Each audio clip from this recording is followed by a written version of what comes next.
Bienvenue sur Bonjour America, je suis Audrey Mazins et voici les news. France, nouvel attentat déjoué. Le ministère de l'Intérieur a annoncé l'interpellation de 7 personnes à Strasbourg et à Marseille dans le cadre d'une enquête sur un projet terroriste. 7 personnes âgées de 29 à 37 ans et de nationalité française, marocaine et afghane ont été interpellées lors de cette opération menée dans le cadre d'une enquête ouverte au parquet antiterroriste depuis plus de 8 mois, a précisé le ministre. 6 étaient inconnus des services de renseignement et un Marocain avait été signalé par un pays partenaire. Ces nouvelles arrestations portent à 418 le nombre d'interpellations d'individus en lien avec des réseaux terroristes réalisés depuis le début de l'année 2016. Depuis le 1er septembre 2016, il y a eu 143 interpellations, 52 personnes ont été écrouées et 21 placées sous contrôle judiciaire. Pour la seule année 2016, près de 20 attentats et projets auraient été déjoués en France. Pétrole. Le dollar fort plombe les cours. La force du dollar tirait toujours les cours du brut vers le bas ce vendredi sur un marché nerveux dans l'attente de la prochaine réunion de l'OPEP le 30 novembre prochain. Certes, les opérateurs espèrent que l'Organisation des pays exportateurs de pétrole parviendra à un accord sur le gel de ses niveaux de production, accord auquel pourrait participer la Russie, non membre du cartel. Plusieurs ministres de l'OPEP se sont retrouvés à Doha, au Qatar, pour discuter du cas iranien, principal obstacle à un compromis. Téhéran devrait bénéficier d'une exemption lui permettant de relever sa production de 3,9 millions de barils par jour, soit environ 300 000 de plus qu'actuellement, insuffisant pour l'Iran qui veut pouvoir monter à 4,2 millions de barils par jour.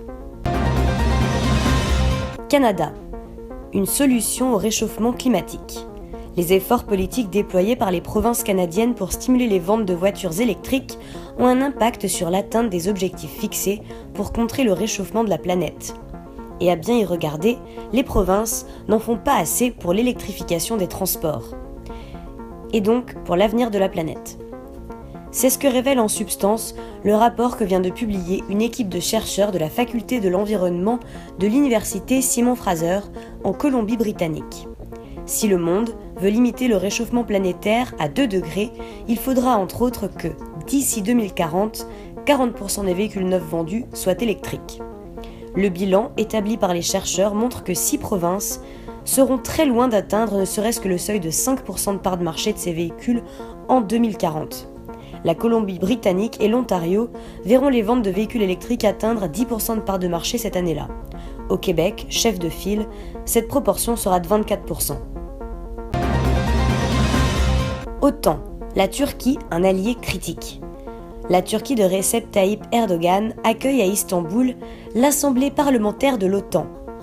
L'occasion pour le chef de l'Alliance Atlantique Jens Stoltenberg d'exhorter les parlementaires représentant les 28 pays membres à entériner l'adhésion du Monténégro.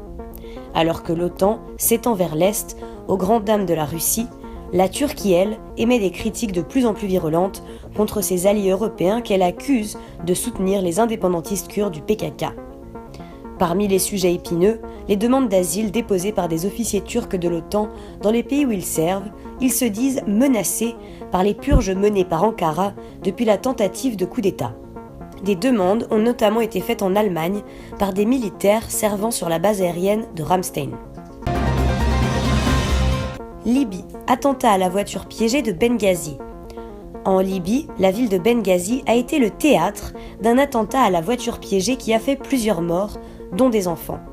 L'explosion, d'une extrême violence, a eu lieu à proximité d'un hôpital. La grande ville de l'Est, berceau de la révolution libyenne de 2011, est régulièrement le théâtre de violences. Cet attentat pourrait être l'œuvre de milices islamistes qui se sont implantées dans la région après la chute du régime de Kadhafi. Face à elles, les forces de l'armée nationale libyenne du controversé général Haftar. Depuis plus de 2 ans, elles tentent de chasser les djihadistes du Benghazi. Sur un autre front, à Sirte, les forces pro-gouvernementales tentent toujours de reprendre le contrôle de la totalité de la ville aux mains du groupe État islamique. Plus de 6 mois après le début de l'offensive, des poches de résistance subsistent.